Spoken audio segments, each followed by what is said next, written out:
অর্থনীতিকে শক্ত ভিত্তির উপর দাঁড় করাতে হলে রাজস্ব সংগ্রহ বৃদ্ধি এবং বিনিয়োগ বান্ধব পরিবেশ নিশ্চিত করা জরুরি বলে মন্তব্য করেছেন অর্থ ও পরিকল্পনা মন্ত্রী আমির খসরু মাহমুদ চৌধুরী। পতেঙ্গা মেরিন ড্রাইভ এলাকায় প্রস্তাবিত হাসপাতাল নির্মাণের স্থান পরিদর্শনকালে সাংবাদিকদের প্রশ্নের জবাবে তিনি এসব কথা বলেন। এ সময় অর্থনীতির কঠিন পরিস্থিতি মোকাবেলায় রাজস্ব আহরণ বাড়ানোর উপর জোর দেন অর্থমন্ত্রী। তিনি বলেন, এজন্য কর ব্যবস্থাকে আরও কার্যকর ও সম্প্রসারিত করার বিকল্প নেই।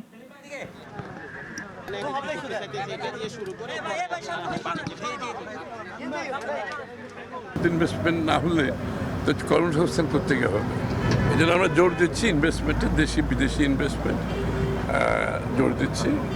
আর স্বাস্থ্যসেবা যেটা আমরা প্রমিস করেছি, ওয়াদা করেছি, শিক্ষার পরিবর্তন, শিক্ষার ক্ষেত্রে পরিবর্তন, এবং তার উপরে সবচেয়ে আমি যেটা আবারও বলছি কর্মসংস্থান।